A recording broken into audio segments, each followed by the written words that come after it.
ഇപ്പോൾ നാം ശ്രമിച്ചുകൊണ്ടിരിക്കുന്നത് മോർണിംഗ് വോയിസ് എന്ന ആത്മീയ ശുശ്രൂഷ. ഇന്ന് ഫിലിപ്പിയർ ലേഖനത്തിൽ നിന്നും കർത്താവിൻ്റെ ദാസൻ വിനോദ് തോമസ് കോട്ടയം ധ്യാനചിന്തകൾ പങ്കുവയ്ക്കുന്നു. ദൈവനാമം മഹത്വപ്പെടുമാറാകട്ടെ. മോർണിംഗ് വോയിസിലൂടെ ഞങ്ങളെ ശ്രവിക്കുന്ന എല്ലാ ബഹുമാന്യരായ സഹോദരി സഹോദരന്മാർക്കും സ്നേഹിതർക്കും യേശു കർത്താവിൻ്റെ തന്നെ നാമത്തിലുള്ള പ്രഭാത വന്ദനവും സ്നേഹവന്ദനവും അറിയിക്കുകയാണ്. ഫിലിപ്പി ലേഖനം 3-ാം അധ്യായത്തിൻ്റെ 9-ാം വാക്യം നിങ്ങളുടെ ശ്രദ്ധയിലേക്ക് കൊണ്ടുവരുവാൻ ഈ പ്രഭാതത്തിൽ ഞാൻ കർത്താവിൽ ശരണപ്പെടുകയാണ്. ഞാൻ ക്രിസ്തുവിനെ നേടേണ്ടതിനും ന്യായപ്രമാണത്തിൽ നിന്നുള്ള എൻ്റെ സ്വന്തം നീതിയല്ല, ക്രിസ്തുവിലുള്ള വിശ്വാസം മൂലം ദൈവം വിശ്വസിക്കുന്നവർക്ക് നൽകുന്ന നീതി തന്നെ ലഭിച്ച് അവൻ ഇരിക്കേണ്ടതിനും. പൗലോസ് എല്ലാം ഉപേക്ഷിക്കുന്നു, എല്ലാം ചവറെന്ന് എണ്ണുന്നു എന്ന് 11-ാമത്തെ വാക്യത്തിൽ പറയുന്നുണ്ട്. എന്തുകൊണ്ടാണ് ഇങ്ങനെ ചെയ്യുന്നത്? അതിൻ്റെ കാരണമാണ് 9-ാം വാക്യത്തിലും 10-ാം വാക്യത്തിലും 11-ാം വാക്യത്തിലും നമ്മൾ കാണും. എല്ലാം ഉപേക്ഷിക്കുവാനും ചവറെന്ന് എണ്ണുവാനുള്ള ഒരു കാരണം ഞാൻ ക്രിസ്തുവിനെ നേടേണ്ടതിനും. നമുക്കറിയാം, പൗലോസ് രക്ഷിക്കപ്പെട്ട സമയത്ത് ക്രിസ്തു പൗലോസിനെ നേടി. ദമസ്കോസിന്റെ ആ പടിവാതിക്കൽ വെച്ച് പൗലോസ് ക്രിസ്തുവിൻ്റെതായി. ക്രിസ്തുവിനെ പൗലോസ് നേടി. ഇനി പൗലോസിന്റെ ഉദ്ദേശം എന്താണ്?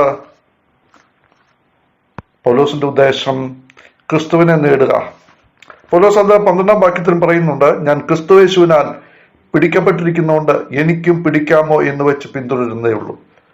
എന്ന് പറഞ്ഞാൽ ക്രിസ്തുയേശുവിനാൽ പിടിക്കപ്പെട്ടിരിക്കുന്ന, ക്രിസ്തുയേശുവിന്റെ വകയായി തീർന്നിരിക്കുന്ന പൗലോസിന്റെ ലക്ഷ്യം ക്രിസ്തുവിനെ പോലെ കൂടുതൽ അനുരൂപപ്പെടുക.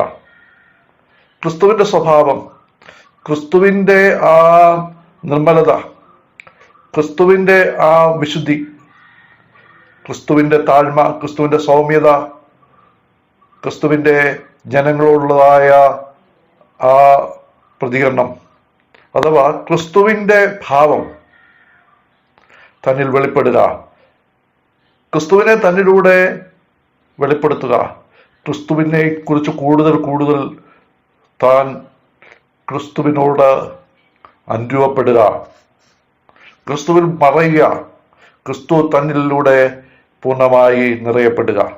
പ്രിയപ്പെട്ടവരെ, ഒരു ദൈവവൈദ്യനെ സംബന്ധിച്ചിടത്തോളം നമ്മുടെ ലക്ഷ്യവും ആഗ്രഹവും ഇതായിരിക്കണം: നമ്മെ നേടിയ കർത്താവിനെ കൂടുതൽ അറിയുവാൻ, അവന്റെ സ്വരൂപത്തോടും സ്വഭാവത്തോടും കൂടുതൽ അനുരൂപപ്പെടുവാൻ, നാം അവനിൽ മറയുവാൻ, അവൻ നമ്മിൽ നിറയുവാൻ.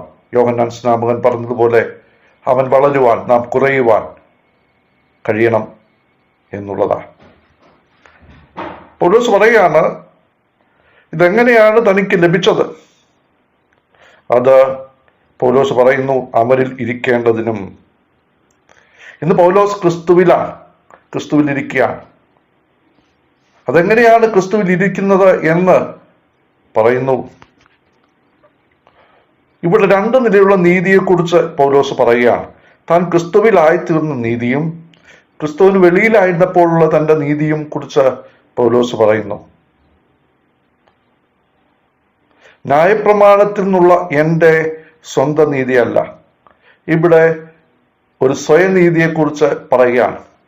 പൗലോസ് ന്യായപ്രമാണം പിന്തുടർന്ന കാലത്ത്, യഹൂദ മതത്തിന്റെ ആചാരങ്ങളും അനുഷ്ഠാനങ്ങളും പിന്തുടർന്ന കാലത്ത്, ഒരു പരീക്ഷനായിട്ട് നമുക്കറിയാം 6000 പേരാണ് അന്നത്തെ കാലത്ത് പരീക്ഷന്മാരായിട്ടുണ്ടായിരുന്നത്.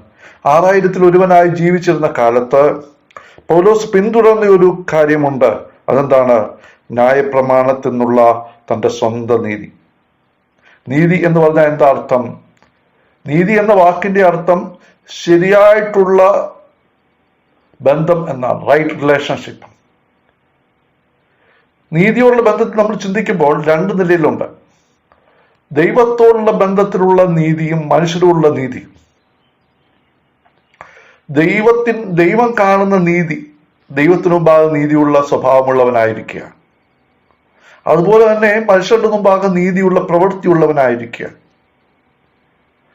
പൗലോസ് ഇത് രക്ഷിക്കപ്പെടുന്നതിന് മുമ്പ് ന്യായപ്രമാണത്തിലൂടെ സ്വയനീതി എന്ന് പറഞ്ഞാൽ ആ പുറമേ ഉള്ളതായ ഒരു ധാർമ്മികത, ഉള്ളിൽ പാപമുള്ളപ്പോഴും പാപത്തിന്റെ പ്രവൃത്തികളുള്ളപ്പോഴും വെളിയിൽ വെളിപ്പെടുത്തുന്ന ഒരു ധാർമ്മികത, അതുപോലെ മതപരമായിരിക്കുന്ന കർമ്മങ്ങളും മതപരമായിരിക്കുന്ന ആചാരാനുഷ്ഠാനങ്ങളും കൊണ്ടുള്ള ഒരു നീതി, സ്വന്തം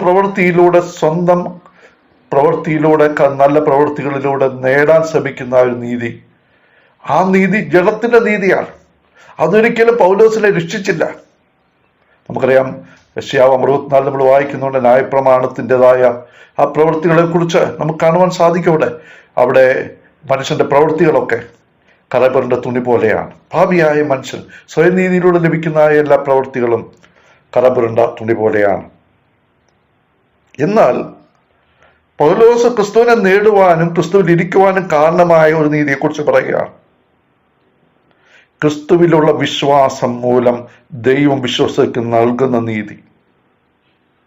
ഇത് ദൈവം നൽകുന്ന നീതിയാണ്, ദൈവത്തിന്റെ ദാനമാണ്. ദൈവം നമ്മുടെ അക്കൗണ്ടിലേക്ക് ക്രിസ്തുവിന്റെ കാൽവരി ക്രൂശിലെ മരണം മൂലം നമ്മളിൽ ഇമ്പ്യൂട്ട് ചെയ്യുന്ന, അല്ലെങ്കിൽ നമ്മളിൽ നൽകപ്പെടുന്നതായ, ഒരു വ്യക്തി വിശ്വസിക്കുമ്പോൾ രക്ഷിക്കപ്പെടുമ്പോൾ അവൻ നൽകുന്നതായ ഒരു നീതിയാണ്. രണ്ടാമത്, ഈ നീതിയുടെ പ്രത്യേകത, ഇത് വിശ്വാസം മൂലം ലഭിക്കുന്നതാണ്. യേശുക്രിസ്തുവിലുള്ള വിശ്വാസം മൂലം. എന്താണ് യേശുക്രിസ്തുവിലുള്ള വിശ്വാസം എന്ന് പറഞ്ഞു കഴിഞ്ഞാൽ അർത്ഥം? കർത്താവായ യേശു നമുക്ക് വേണ്ടി ക്രൂശിൽ മരിച്ചു, നമ്മുടെ പാപത്തിന് ശിക്ഷ അനുഭവിച്ചു. ആ വസ്തുത മനസ്സിലാക്കുമ്പോൾ ഒരു വ്യക്തി മനസ്സിലാവുന്നു, എൻ്റെ സ്വന്തം നീതി കൊണ്ടല്ല എനിക്ക് രക്ഷിക്കപ്പെടുവാൻ കഴിയുന്നത്. ന്യായപ്രമാണം നീതിയുടെ വലിയ മാനദണ്ഡം കാണിക്കുന്നെങ്കിലും ആ ന്യായപ്രമാണത്തിന്റെ പ്രവൃത്തികൾ കൊണ്ട് ആരും നീതീകരിക്കപ്പെടുന്നില്ല. കാരണം എന്താണ്? മനുഷ്യന്റെ പാപമാണ്. ന്യായപ്രമാണം മോശമായിട്ടല്ല, മനുഷ്യന്റെ പാപമാണ്. പാപിയായ മനുഷ്യൻ ന്യായപ്രമാണത്തിന് നീതി നിറവേറ്റുവാൻ കഴിയുന്നതല്ല. എന്നാൽ ആ നീതി കാൽവരി ക്രൂശിൽ നിറവേറ്റി ആ കർത്താവായ യേശുക്രിസ്തുവിൽ സമ്പൂർണമായി ചാരുന്നത് മൂലം, ആ കർത്താവായ യേശുക്രിസ്തുവിൽ ആശ്രയിക്കുന്നത് മൂലം ഉറപ്പായിട്ടുള്ള തുടർമാനമായിട്ടുള്ള ആ കർത്താവിലുള്ള വിശ്വാസം മൂലം, ആ വിശ്വാസം ഏറ്റുപറഞ്ഞ് ക്രിസ്തുവിനെ സ്വീകരിക്കുന്ന മൂലം വിശ്വസിക്കുന്നവർക്ക് ലഭിക്കുന്നതായ ആ നീതി, ആ നീതി ദൈവത്തിന്റെ നീതിയാണ്. അതിന് മൂലം ദൈവത്തിന്റെ മുമ്പാകെ റൈറ്റ് സ്റ്റാൻഡിങ്, ശരിയായിട്ടുള്ള നിൽപ്പ് ലഭിക്കുകയാണ്. നാം റോമാലേഖനം 5-ാം അധ്യായത്തിന് 1-ാം വാക്യത്തിൽ പറയുന്നുണ്ടല്ലോ, വിശ്വാസം മൂലം നാം നീതീകരിക്കപ്പെടുന്നു. അതിന് നമ്മുടെ പ്രവൃത്തി കൊണ്ടല്ല, അവന്റെ വിശ്വാസത്താൽ. ആ വിശ്വാസം നമ്മെ ദൈവകൃപയിലേക്ക് പ്രവേശിക്കുകയാണ്. വിശ്വാസത്താൽ നീതീകരിക്കപ്പെട്ടിട്ട് കർത്താവായ യേശുക്രിസ്തു മൂലം നമുക്ക് ദൈവത്തോട് സമാധാനമുണ്ട്, ദൈവത്തിന് മുമ്പാകെ റൈറ്റ് സ്റ്റാൻഡിങ് ലഭിക്കുകയാണ്. മാത്രമല്ല, കർത്താവിൽ നാം ആയിത്തീരുകയാണ്, അവനിൽ ഇരിക്കുകയാണ്. പൗലോസ് പറയാണ്, അതായിരുന്നു തൻ്റെ ജീവിത ലക്ഷ്യം. ആ ക്രിസ്തുവിനെ കൂടുതൽ നേടാൻ വേണ്ടി തനിക്ക് ലാഭമായി നോക്കുകയും ഛേദമെന്ന് എണ്ണുന്നു. തനിക്ക് തൻ്റെ ലക്ഷ്യം തൻ്റെ ജീവിതത്തിലൂടെ തന്നെ നീതീകരിച്ച, ദൈവത്തിൽ തന്നെ ആക്കിയ ആ ക്രിസ്തുവിനെ വെളിപ്പെടുത്തുക എന്നുള്ളതാണ്. പ്രിയപ്പെട്ടവരെ, അതിനുവേണ്ടി തനിക്ക് ലാഭമായി നോക്കി ഉപേക്ഷിക്കുവാനും അതൊക്കെ ചവറന്ന് എണ്ണുവാനും ഇടയായിത്തീർന്ന ധന്യമായ ജീവിതം. നമുക്ക് ആ വലിയ ആഗ്രഹമുണ്ടോ? നമ്മളെ ഒന്ന് പരിശോധിക്കുവാൻ ഈ വചനകേ മുഖാന്തരമായി തീരട്ടെ. ക്രിസ്തുവിനെ നേടുവാൻ, ക്രിസ്തുവിൽ ഇരിക്കുവാൻ, ക്രിസ്തുവിന്റെ വിശ്വാസത്താൽ ദൈവം നൽകുന്ന നീതി പ്രാപിച്ച് ആ ക്രിസ്തുവിന്റെ മുമ്പാകെ നിൽക്കുവാൻ കഴിയുന്ന അനുഗ്രഹിക്കപ്പെട്ട ജീവിതം ക്രിസ്തു മൂലം നമുക്ക് നൽകിയ ദൈവത്തിന് നമുക്ക് സ്തോത്രം ചെയ്യാം. ആ ക്രിസ്തുവിനെ നേടുവാൻ നമുക്ക് ലക്ഷ്യമാക്കി മുന്നോട്ട് പോകാം. ദൈവത്തിന്റെ ആത്മാവ് അതിനായിട്ട് നമ്മെ സഹായിക്കുമാറാം.